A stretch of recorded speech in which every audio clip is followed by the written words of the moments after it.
Hello, everyone. Welcome. Letting everyone filter in from the waiting room.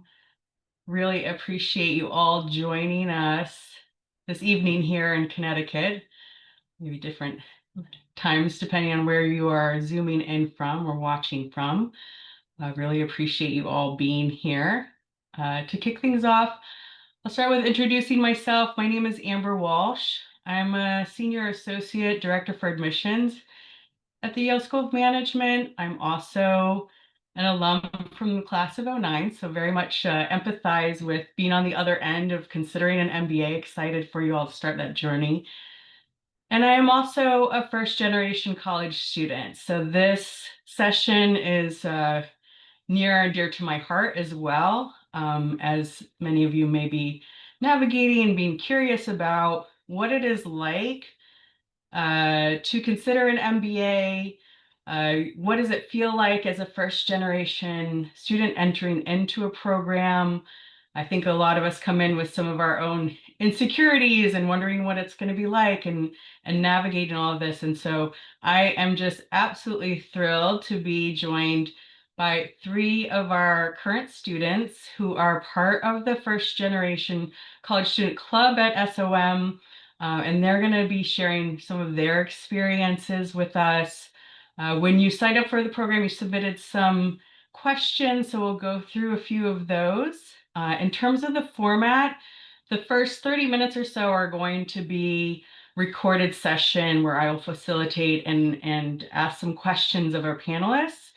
And for those of you who are watching live, we will then break out into breakout rooms where you can talk to our panelists offline or really online, but not recorded, and just ask anything you would like to ask of our panelists and just get to know SOM and these remarkable people directly. I also will note that today is Veterans Day here in the US, so I would like to honor all of our veterans and active duty servicemen.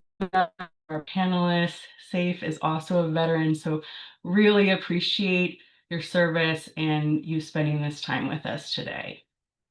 So without further ado, I would love for each of you to just take the time that you would like to give us an introduction, a little bit about yourself, where you're from, maybe what you were doing pre-MBA, and maybe a little bit about your experience so far at SOM.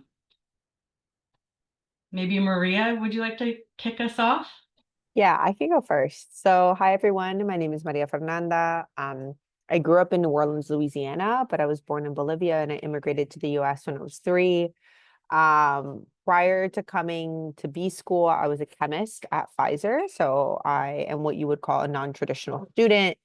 And this past summer, I interned at Morgan Stanley in investment banking, but will not be returning. Instead, I will be actually heading to Bain full time in Boston instead. So, and at SOM, I'm involved in like so many clubs from First Gen to Alba, the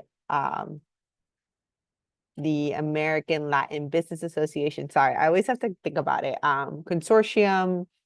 I'm also a part of Nonprofit Boards Fellow, so happy to talk about anything like that.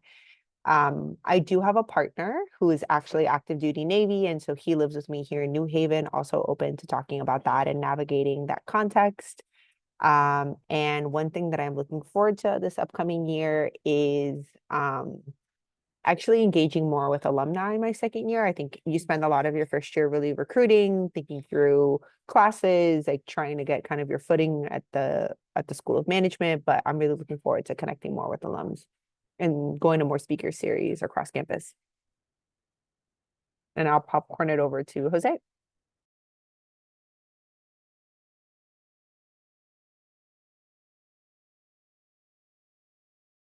Wait, what's wrong? Oh, are you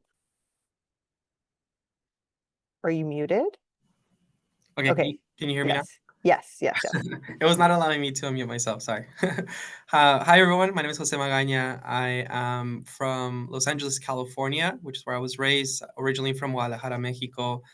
Prior to SOM, I spent the last 9 years of my career leading strategy and operations for a national nonprofit based out of Los Angeles. So also from a non-traditional background, and really coming more from the nonprofit and higher education space. I also spent some time being an admission officer at Stanford University, and I wanted to pursue an MBA to do a complete pivot into the private sector. My long-term goal continues to be an eventual return to leading a national nonprofit, but I really wanted to pursue an MBA as part of my own professional development and to explore the private sector for at least a couple of years before my eventual return to the public side of things. At SOM, similar to Maria Fernanda, I'm involved in a variety of clubs. I'm one of the leaders for the Net Impact Club here on campus, as well as the General Management Club here. A nonprofit board fellow for the local homeless shelter network here in New Haven, as well as an admission interviewer, an admission guide, and part of a few affinity groups like Alba and Alas. This past summer, I interned in consulting with Deloitte in the Los Angeles office, which is where I'll be returning after my graduation. So really happy to talk to anyone about moving from the West Coast to the East Coast. I'm married, so definitely moving to New Haven with a partner that is also working remotely, as well as really just any hesitation you may have about pursuing an MBA perhaps a little later in your career. I'm definitely on a little more on the older side compared to some of my peers. So happy to talk to anyone that's more on the fence on that regard.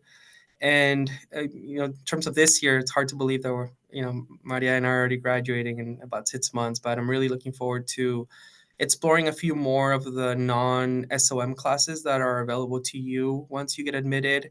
I think I've loved my classes here at Evans Hall as part of the school of management, but it's important for you to know that if you're admitted, the entire Yale ecosystem is at your disposal in terms of classes, whether it's at the Yale College, the Jackson School, in the law school, or any other school here within the Yale ecosystem. So looking forward to exploring those classes and also exploring the Northeast before I move back to the West Coast, which I think will be a forever move after that, but we'll see. Pleasure meeting all of you. And I'll pass it to Saif. Yep. Thank you. Thank you, Jose. So hello, everyone. My name is Saif Pilpile, originally from Washington, D.C., Baltimore area. But just like Maria and Jose, I was also not born here. I was born in India. I immigrated when I was 11 years old. Pre-SOM, I was working in aerospace and defense. So I worked at Northrop Grumman, Booz Allen. Just think of any A&D firm. I was there. And I was also in the Army for 6 years as a Reserves National Guard component. So happy Veterans Day for any veterans out there as well. Unlike Maria and Jose, I'm a first-year student, not a second year, so I was not interning anywhere, but I did, over the course of the summer, I did come to New Haven fairly early. I just enjoyed my time here during that time. As per club commitments, I'm also part of the consulting club, the consortium as well. Any club that has free food, I'm part of it. And really also part of the student government as well, cohort rep, which we'll go into as well. Yeah. Excellent. And I love how engaged you all are and active in the many different clubs that we have at the School of Management. I think we have 80 clubs, and of which the first gen club is one of the newer ones, which is a nice support.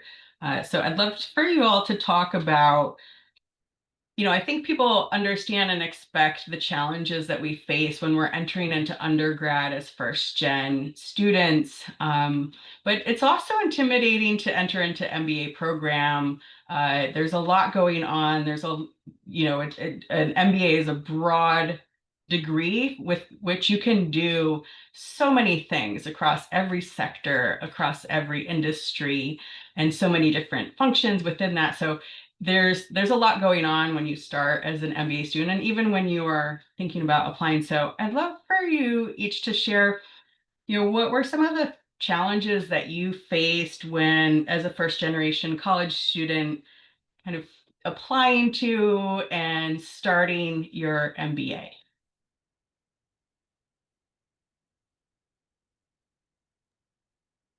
Oh, I can go, Maria and Jose, if you. So I think there were two challenges that I faced because I recently just went through this journey last year. The first one was the available, the resources available for me. And the second one, believe it or not, was family. And we'll go more into that as well. But as a first generation student, right, there was no one in my family that had ever done a master's program or undergraduate before me, right? So there were just no resources available for me. I knew the path that I wanted to do something that was more than what my family did. My dad was a taxi driver. My mom was working at Dunkin' Donuts, right? So it was, what can I do to get us out of that poverty line, right? And that was go to college, go join the army, just be there for everyone and get a high paying job. That's the eventual goal. So when I thought about an MBA, it was, well, what is there for me, right? How can I go to the next level? But it wasn't really just for me, it was also for my family, right? So there were many, while there was nothing available for me instantly, but when you think about like the groups around you, right? I think the consortium was the biggest one for me, right? The consortium liaisons here at Yale were really out there, to help me out. Like, hey, this is what you can do. These are the programs that you can be part of. The veterans group was there for me, right? Hey, here's a mentee that you can go to, take advantage of, learn from there. Here's how you can give a GMAT, right? I had no idea how to give a test. So just the lack of resources initially or just being exposed to them was a difficult challenge. The second, I mean, family. I think coming from someone that just recently graduated undergrad and then went into a good paying job that got my family out of poverty. It was, how do I sell them that, hey, I'm going back to college and I'm pursuing an MBA. They had no idea uh, of the value of an MBA, right? So that is something that I had to navigate, explain to them the value of an MBA. It's not for me, but it's the future of us, right? So that's something that we all will have to navigate. Sorry. Yeah, I think Saif very similarly. I think the part of applying to the to B school that was similarly really tough was like what is even business school? I didn't really know about business school until after I graduated from Williams in 2020, and I actually figured it. Well, I knew about it or I learned about business school through an alumni that I was having just a conversation with. And so that was part one. And then similarly, taking the risk and kind of that leap of faith to leave a career that was, for the better lack of like very lucrative compared to my parents. My mom was a single mom. And so, when she knew that I was making $80,000 as a chemist, she was like, why would you ever leave that? Like, that's a great paying job. That's like more than I've ever seen in, any year of my life. Um, but I definitely had to like work through explaining to them and like creating, what you'll now know in business schools as like the value proposition of an investment, right? Because I didn't have any debt coming out from undergrad. I was a Questbridge scholar. So she's like, you're going to take on all this debt. You're going to leave your job. Like, you don't like it didn't feel like to her it made sense. And then on top of that, the careers were also a foreign nature to her as well. Like, what is thinking? What is consulting? Like, these things don't really make sense. And then lastly, I think it was just like there is a high monetization of the MBA process between admissions, consultants, and like all of these test prepping services. Like, you can easily spend in the thousands to get into B school. And so I think as a first gen student, you often feel like money is like a question of whether or not you can afford, but also like, should you be spending $10,000 to get into business school? I am of the opinion that that is probably, if you need to pay somebody $10,000 to help you, like maybe you should reassess your candidacy. Um, and so I think a lot of it was just like the unknowns of like how to do the process or like how to apply or like what are they looking for. I did a fellowship called Admit Me Access, which I really enjoyed. And I think a few of these fellowships do continue to exist. And depending on where you are in your MBA journey, would highly recommend going and like looking for those resources because they do exist. They just take a little bit of muscle to find. But I think those were the hardest parts. And then also believing that I was worthy and good enough to like apply to a school like Yale and like apply to an M7, that I had something to bring to the table. So Thank you, Maria. And similarly, I'm the oldest in my family, oldest of two, single mother. And so in addition to not having the knowledge of what a college education is or perhaps even what an MBA is, I think it was at this point in my career, someone that's 32, I also financially support my mom, and so like this idea of leaving a stable, lucrative job and also taking on debt, but also letting go of that sort of stability of knowing that you can provide for your family was definitely a big risk that I think I contemplated for a couple of years. But to me, I was at a point where I knew that I wanted to continue developing, and to Maria's point, like that I knew I wanted to see this as an investment for my future. And I think the geographic difference, the geographic distance definitely added a layer of complexity of why not go, to a more local program to me to be closer to home and to sort of those that depend on me a little bit. But I think as you navigate these situations, whatever background you may be coming from, I think, the local community here at Yale and New Haven, whether it was the first gen group, the consortium group, and just amazing administrators and part of the admission staff that I got to know throughout the process, really making you feel at home away from home, and allowing you to visualize yourself here full time as an investment for you, and walking away from New Haven feeling like you have a lifelong group of friends and community members that are going to be there to support you through different life transitions that come post the MBA. So definitely couldn't be happier for my decision. I was around 3 applicants, so I definitely felt like I procrastinated as much as I could have for my application. And it's good that you guys are all here learning about these things before making those decisions, because I think you'll better sleep at night knowing that you did your due diligence, that this is the right time for you, and that you're making the right decision for you, which only you know what that entails. Yeah, I love that. And you all touched on some resources that you used in terms of preparing, and I agree, Maria, like I hope nobody is going to spend $10,000 to apply. And at SOM, we really try to make the process as transparent as possible. You'll find our application guide. You will find so many resources in terms of applying, and we really are not trying to hold any kind of secrets. There's no secret sauce. We really want you all to present your best application forward.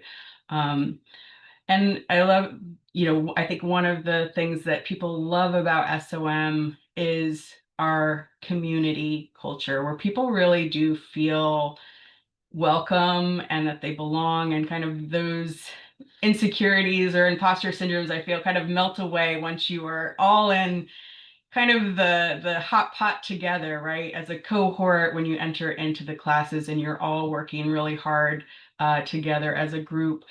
So I would love for you to elaborate a little bit on what that experience has been like for you in terms of integrating into the community, into New Haven, and just maybe what other resources on campus, if you haven't mentioned them already, that you've just found really helpful in terms of feeling like you're up to speed on your career planning, on your courses, the resources to make sure that you're succeeding academically, all those things. So if anybody feels moved to start, please go ahead. Yeah, I can definitely take this one. I think belonging takes a little bit of a different form as a second year, because you're the one driving a lot of like the programming and the things around campus. I think the best part about SOM for me is that everybody feels like they're committed to the experience. And so in that sense, you get a sense of vulnerability around the people, like around your classmates, to talk about difficult topics, whether it may be like inside of State and Society, which is like a core class in the fall. You talk about immigration, you talk about gender inequality. And so, those topics can be really difficult for some individuals. You talk about discrimination. And because I think it feels almost like we're in a bubble, which is good and bad, but for the good part of it is that everybody ends up being really committed to like wanting to foster those relationships. And so at any given time, you're running into your classmates on the street in East Rock, you're having dinner with them at your house. Nothing feels very transient at SOM. Everything feels a little bit more tactile. I think that the resources that I tapped into early on to really kind of like continue to ground me through my transition was I, sought out the admissions actually. I was really close to Michael Myers when I was applying, and like he was a great like resource. And then when I came to SOM, we continued that relationship through like having informal coffee chats or just like catching up. I also really leaned on the career office, Natalie, who if you get admitted and you do consortium, Natalie works with us over the summer. And so there was like a familiar face that really helped, as well as what is now known as the Office of Dialogue and Engagement. Dr. Ebony Jackson, and then Dana, like they've been amazing like resources. And sometimes you kind of like you get really caught up in like here and you forget that like there's a real world outside. And so they're always great at like recentering the conversation. And then academic wise, like I've never done any business course before in my life, so it was kind of a very steep learning curve. I did lean a lot on my classmates, people who were subject matter experts, but I also wasn't afraid to go to office hours and like build relationships with my professors, some of which are also fly. And we actually work with them in the spring to do panels to talk about like, you're a professor, you work at an Ivy League institution, like how do you explain that to your family? And like, what are these like conversations you have as a first gen tenured professor here at the Yale School of Management? So those are kind of like the small things that I have worked with or have done.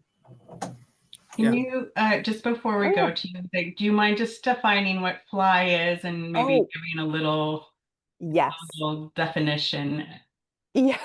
So we define fly at SOM as first gen low income. You can either encompass both of those identities, either one, or, I think oftentimes it's very fluid. Nobody's here to question whether or not, whether or not your parents went to college, right? Like that is, as if you feel like you really maybe are coming from, I think at the core, we're trying to understand that individuals may not always operate in these very wealthy, very hierarchical like forms of institutions like Yale. And so we want to provide as much openness to talking about difficult things like financial literacy, or maybe financial constraints, or maybe like the fact that you don't come in with like a familial network that will help you kind of achieve these higher income jobs.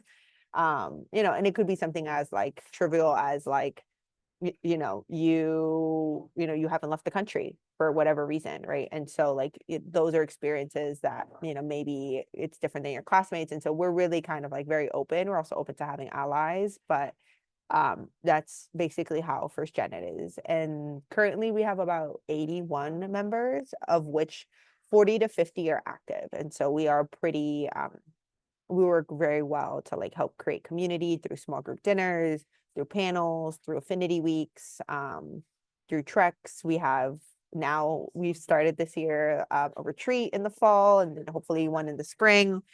Oh, one sec. There are people walking. I'm so sorry.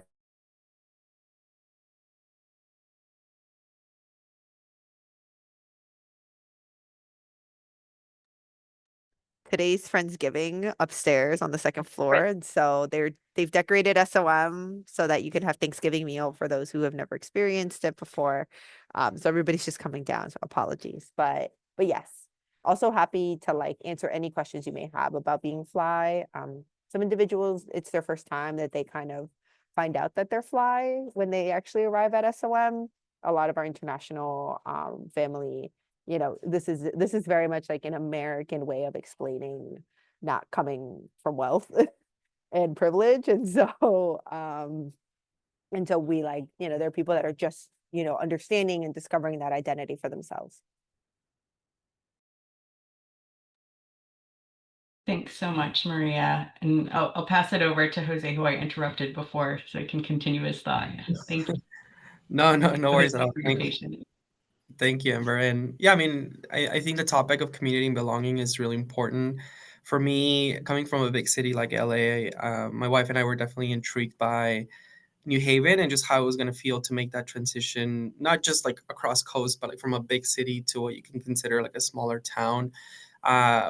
We've loved our experience here. And I think for both of us, not just for me, our goal coming in was to not just feel that we were at home within Evans Hall and the Yale SOM community, which definitely we feel that way, but also to just try to get out of the bubble as much as possible and explore locally what it means to sort of live in New Haven beyond sort of the Yale ecosystem, but also, just exploring the Northeast together. So for me, in addition to the resources that Maria Fernanda mentioned, which, I resonate so much with, my relationship with Michael Myers and just how instrumental he's been in my adaptation to Yale. for me, community means just understanding the local community. So for me, it has been programs or clubs rather, like the Net Impact Club here on campus, which, we organize like an annual community crawl where you get to visit different nonprofits here within New Haven to understand the type of work that they're doing, who they're serving, why those services are needed, and sort of how the Yale ecosystem, even beyond SOM, but just the entire Yale ecosystem, partners with the local communities to provide support and services, whether it's to the unhoused community, to the creative community, or just any other local community that is needing some sort of service. I'm also part of the nonprofit board fellows, and I was part of the social impact consulting club last year. So through those organizations, I got to really get to know two local nonprofits way more in depth in terms of working with their management team, understanding their issues, and just trying to combine the two hats of previous nonprofit executive, but also like current MBA student that is learning a lot of new things about New Haven and about my own professional development. So through the combination of those resources, I feel like I've been able to find community both within SOM, but also just feeling at home here within New Haven and not feeling like I'm just in a bubble operating within a building and leaving that bubble 2 years later. Yeah. So I'm not gonna add anything new to what Maria and Jose already said, right? I think they provide a lot of resources. But the one that I will double down on in terms of community and belonging, because it's not just something we say, we embrace it, right? We are part of it. And that was when I first came here and it was time for fall 1 exams, just the students around me, right? And that's a resource that really felt like, yes, this is where I belong. And what I really mean by that is imagine just like a glass room of 8 seats and then 30 consortium students packed in there and one person teaching them economics because we had no idea, right? And that's what I really mean by community and belonging, right? It's we had no idea what to do and we relied on each other as a student, as part of the consortium group and those outside of the consortium as well to just learn economics, right? And that's where, this is where I belong. This is my home. And that's a resource that I do not want to undersell here at all. So what I want to do is actually, Maria, you actually spoke with Michael Myers recently, and he sent you a few questions that were also asked. So maybe we might do here's two, pick one. How about that? Yes. Okay. All right. Yes. So we have a few here. I guess an interesting one to look at is what experiences best prepared you for business school? We could do that one, or we could do what is something you wish you would have known before you came to B school.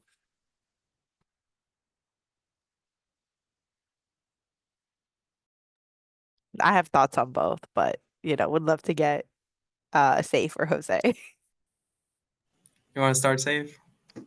Yes, I'll take the second one. What is something I wish I knew?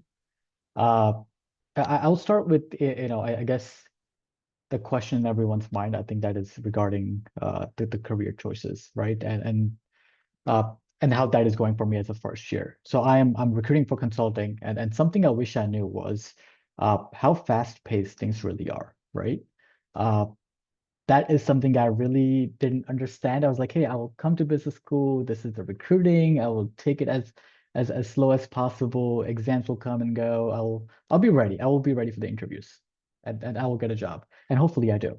But something I wish I knew was like just how fast-paced it is, right? And it's not just here, it's everywhere. It's when you come here in August, right? You're hitting the ground running. Club kickoffs happen in September. You have to know what you're doing if you're trying things out.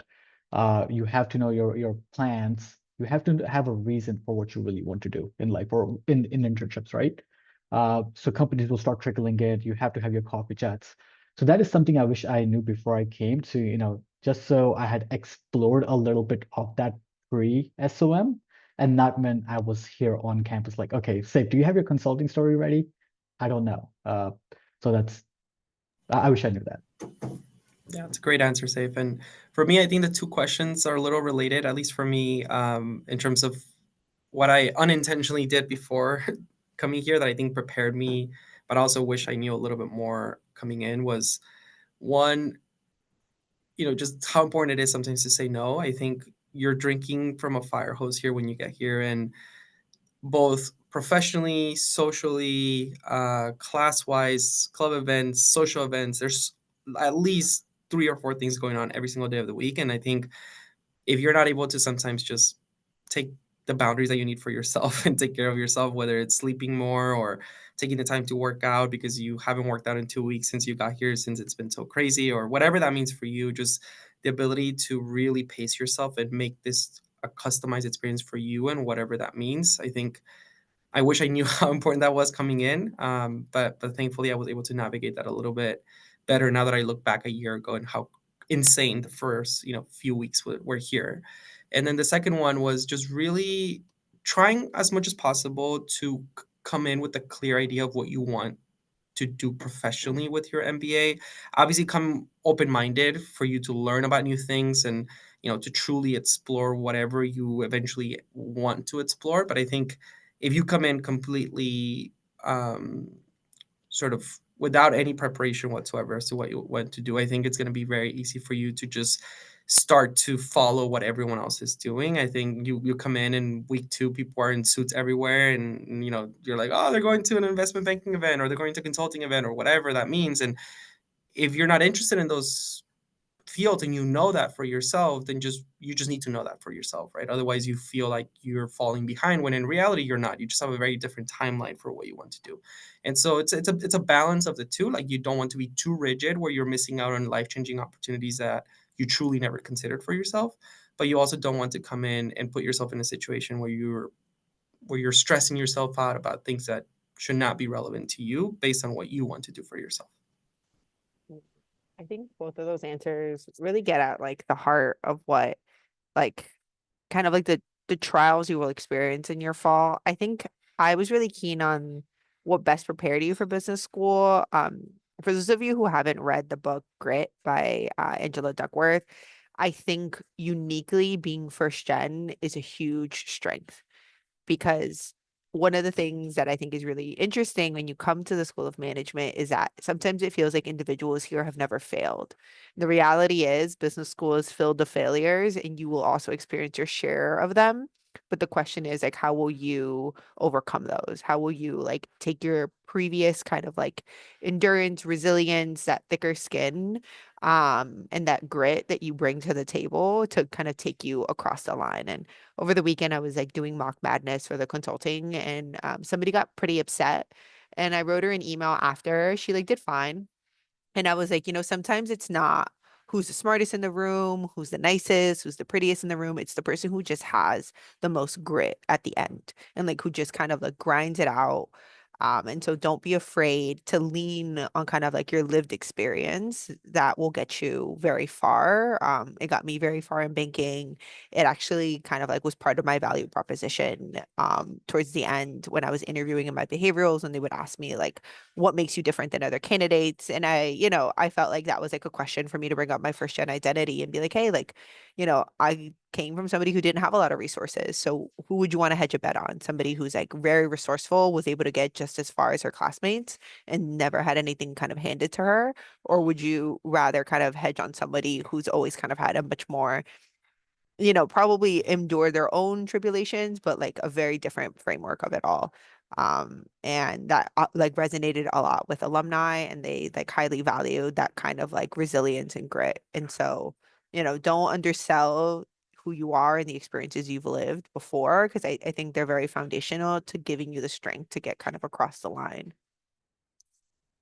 I think that it is such a wonderful kind of ending point for our group session too, is just, especially as many people watching this are considering applying for an MBA, and having all of those questions in their head about should I do this? Can I do this? And on the admissions team, we greatly value our first gen students. We look for that. And kind of understanding the journey may not be as straight as others, just because sometimes you're figuring things out without as much mentorship and guidance along the way. But I think that grit that Fernanda was talking about is something that we really see in our first generation students. I also want to highlight Jose's advice about doing as much groundwork as you can now and having those conversations. I think Saif talked about networking early on, and I think this is something that sometimes is not a natural skill. At least it wasn't for me as a first gen person, to kind of put myself out there and ask vulnerable questions and reach out to my alums and really get into the nitty gritty of like, what is your day-to-day like? What do you think, giving them a little bit of my background, what skills do you think I need to develop, or what should I be thinking about as I approach my MBA? And just know that all of that groundwork will really help you once you start your MBA. You may be exposed to so many things that you didn't know even existed, but having done that work ahead of time will really help guide you in terms of picking and choosing your opportunities. So with that point, I'm going to thank my panelists for all of their answers and for just being incredible community members. We're going to transition now to end the recording, and really excited for you to start this journey. Hope you will stay in touch with us on the admissions team and attend future events as well. And feel free